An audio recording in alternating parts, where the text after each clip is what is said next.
Question number 10. Find a relation between x and y such that the point x, y is equidistant from the point 3, 6 and -3, 4. यहाँ पे देखो आपको given क्या है, अगर ये जो 3, 6 है इसको अगर मैं पॉइंट A लेता हूँ, -3, 4 को पॉइंट B लेता हूँ, x, y को अगर मैं पॉइंट P लेता हूँ, तो हमें गिवन है कि पॉइंट A यहाँ पे गिवन है 3, 6 और पॉइंट B गिवन है -3, 4 और एक पॉइंट है मेरे पास यहाँ पे P पॉइंट, उसके कोऑर्डिनेट गिवन है x, y। हमें बोला गया ये जो पॉइंट P है वो इस पॉइंट A से और पॉइंट B से इक्वी डिस्टेंस है, मतलब point P A and B से इक्वल डिस्टेंस पे, समान दूरी पे है। और हमें यहाँ पे गिवन क्या, आपके पास में AP equals to BP given है, AP equals to BP given है। और हमसे क्या बोला गया कि x एंड y में रिलेशन हमें फाइंड आउट करना है। डिस्टेंस फॉर्मूले से AP एंड BP की वैल्यू फाइंड आउट करेंगे और इन दोनों को इक्वल करके सॉल्व करेंगे तो x एंड y में रिलेशन आएगा। तो डिस्टेंस फॉर्मूला क्या होता है हमारे पास में, अगर मैं डिस्टेंस फॉर्मूले की बात करता हूं तो दो पॉइंट अगर मुझे यहां पे गिवन है, P पॉइंट के coordinate x1 y1 and Q point के कोऑर्डिनेट x2 y2 गिवन है, तो यहाँ से हम बोलेंगे PQ इक्वल्स टू कितना हो जाएगा, square root of x2 minus x1 का square plus y2 minus y1 का स्क्वायर। PQ की डिस्टेंस हमारे पास हो जाएगी square root of x2 minus x1 का square plus y2 minus y1 का स्क्वायर। अब इस डिस्टेंस फॉर्मूले की हेल्प से हम सबसे पहले यहाँ पे AP की वैल्यू फाइंड आउट करेंगे। तो AP की वैल्यू फाइंड आउट करने के लिए यहाँ पे देखो A पॉइंट के कोऑर्डिनेट को अगर मैं x1 y1 और इस P पॉइंट के कोऑर्डिनेट को x2 y2 यहाँ से लूँगा तो AP इक्वल्स टू कितना हो जाएगा, square root of x2 minus x1 का स्क्वायर। तो x2 की वैल्यू x और यहाँ पे x1 की वैल्यू 3, तो यहाँ से कितना आ जाएगा x माइनस 3 का square plus then y2 minus y1 का स्क्वायर। तो y2 की वैल्यू y माइनस और y1 की वैल्यू यहाँ पे 6, तो y माइनस 6 का स्क्वायर। BP की वैल्यू फाइंड आउट करने के लिए यहाँ पे देखो B पॉइंट के कोऑर्डिनेट को अगर मैं यहाँ पे x1 y1 लूँगा और यहाँ से P पॉइंट के कोऑर्डिनेट को x2 y2, तो यहाँ से BP इक्वल्स टू कितना हो जाएगा, square root of x2 minus x1 का स्क्वायर। तो x2 की वैल्यू कितनी है x माइनस और x1 की वैल्यू कितनी है -3, तो x माइनस और -3 प्लस y2 माइनस y1 का स्क्वायर। तो y2 की वैल्यू कितनी है आपके पास में, यहाँ पे कितना, ये y1 है, ठीक है।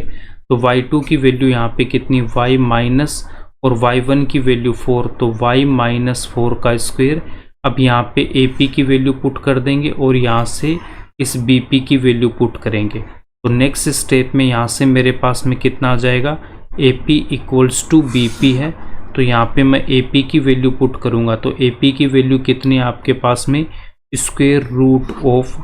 x माइनस 3 का स्क्वायर प्लस y माइनस 6 का स्क्वायर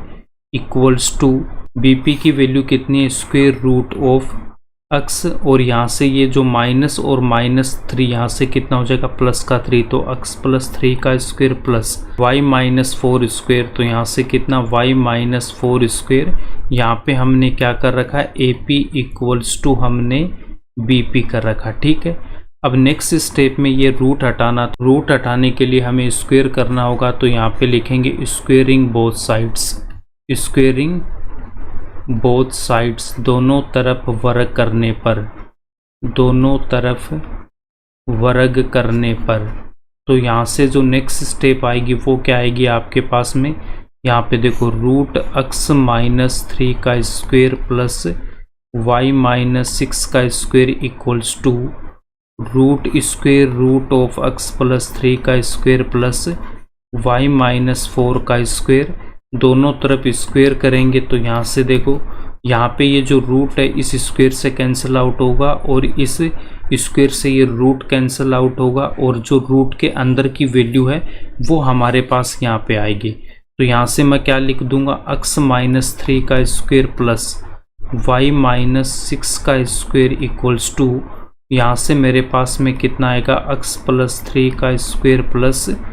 y माइनस 4 का स्क्वायर। अब यहाँ से देखो, अगर आपके पास में गिवन है रूट x, और रूट x का अगर मैं स्क्वायर कर रहा हूँ, रूट x का अगर मैं स्क्वायर कर रहा हूँ, तो यहाँ पे रूट का मतलब कितना होता है, रूट का मतलब होता है पावर हाफ x, और यहाँ पे ये जो रूट है उसको हमने लिख दिया पावर हाफ, और इसका हमने यहाँ पे स्क्वायर कर रखा है। अब नेक्स्ट स्टेप में ये जो पावर है वो क्या हो जाएगी, मल्टीप्लाई हो जाएगी। तो x यहाँ पे 1/2 इंटू 2 से 2 कैंसिल आउट होगा, x की पावर 1 यहाँ से कितना आएगा, x आएगा। तो यहाँ पे देखो, अगर रूट x का मैं स्क्वायर करता हूँ तो जो रूट के अंदर वैल्यू है कितनी, x, और वही हमारे पास यहाँ पे आ रहा है। तो सेम चीज़ हमने यहाँ पे लिखी है, जो रूट के अंदर की वैल्यू है उसको हमने यहाँ पे लिख दिया। अब यहाँ पे हमारे पास एक फॉर्मूला यूज़ होगा, कौन सा, a माइनस बी का स्क्वायर। तो a माइनस बी का स्क्वायर क्या होता है, a square minus 2ab plus का b स्क्वायर। तो ये फॉर्मूला कहाँ यूज़ होगा, इसमें भी होगा, यहाँ पे भी होगा, और यहाँ पे भी होगा।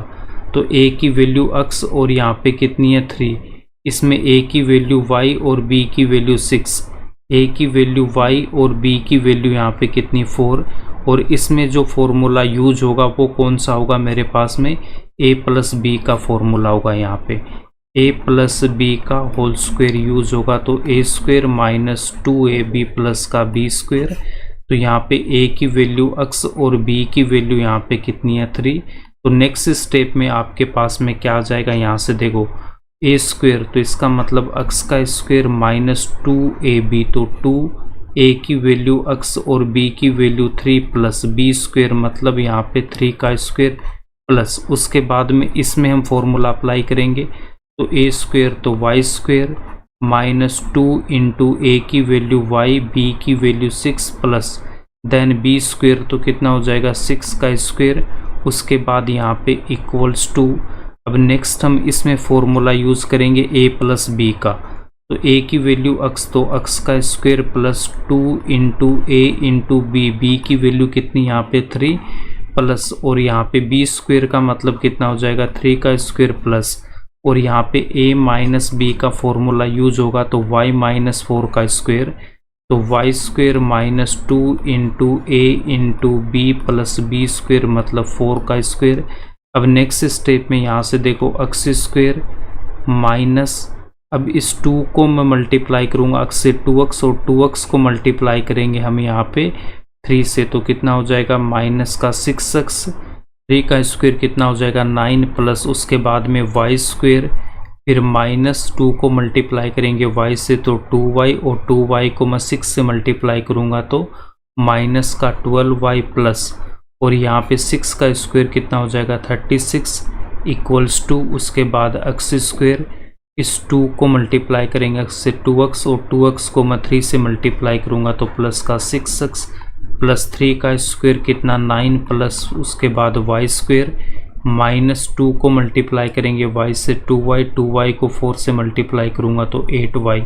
तो माइनस का 8y प्लस 4 का स्क्वायर कितना हो जाएगा 16 हो जाएगा, इक्वल्स टू के दोनों तरफ सेम टर्म्स कैंसिल आउट हो जाएगा। तो यहाँ से देखो x स्क्वायर और यहाँ पे भी x स्क्वायर कैंसिल आउट होगा, उसके बाद यहाँ पे y स्क्वायर और ये y स्क्वायर कैंसिल आउट हो जाएगा। ठीक है, अब इसके बाद यहाँ पे LHS में कितना रह गया मेरे पास में, LHS में रह गया मेरे पास यहाँ पे माइनस का 6x। ठीक है,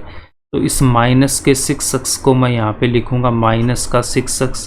तो माइनस का 6x हो गया। उसके बाद यहाँ पे कितना माइनस का 12y, माइनस का 12y, और यहाँ पे मेरे पास प्लस का 9 और प्लस का कितना 36 है, तो यहाँ से कितना आ जाएगा आपके पास में प्लस का 45, प्लस का 45 इक्वल्स टू, और यहाँ पे कितना रहेगा मेरे पास में प्लस का 6x और माइनस का 8y,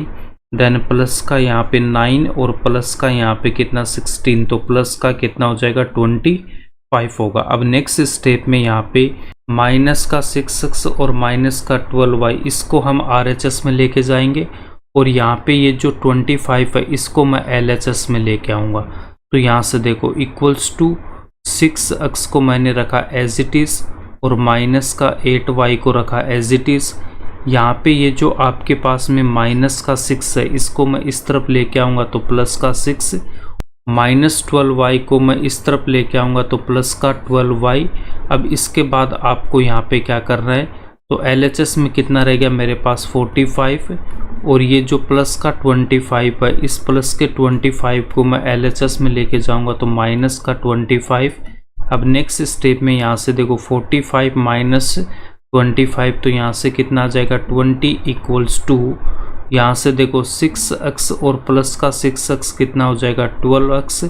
उसके बाद में माइनस का 8y और यहाँ पे कितना है प्लस का 12y, तो यहाँ से कितना रह गया मेरे पास में प्लस का 4y। अब नेक्स्ट स्टेप में हम यहाँ पे ये जो 20 है, इस 20 को RHS में लेके आऊँगा तो यहाँ पे कितना होगा मेरे पास में ये माइनस का 20 और यहाँ पे 0, इसको रीअरेंज करेंगे तो यहाँ पे कितना हो जाएगा 12x प्लस का 4y माइनस का 20 इक्वल्स टू 0। अब यहाँ से हम इसमें से कॉमन क्या लेंगे, 4 को हम यहाँ पे कॉमन लेंगे, 12x में से 4 कॉमन लेंगे तो यहाँ पे कितना रहेगा 3x, उसके बाद प्लस और 4y में से 4 कॉमन आ गया तो यहाँ पे y, देन माइनस और 20 में से 4 कॉमन आ गया तो यहाँ पे 5 और इक्वल्स टू में 0। a into b equals to 0, इसका मतलब या तो a इक्वल्स टू 0 होगा या फिर b इक्वल्स टू 0 होगा। अब यहाँ पे देखो ये 4 है तो 4 तो 0 के इक्वल हो नहीं सकता, तो 4 डज नॉट इक्वल्स टू 0, इसका मतलब ये जो ब्रैकेट वाली वैल्यू है वो क्या हो जाएगी 0 के इक्वल हो जाएगी। तो यहाँ से हम लिखेंगे कि 3x plus 4y minus 5 equals to 0, और यही आपके पास में x एंड y में रिलेशन होगा और ये इसका आंसर हो जाएगा।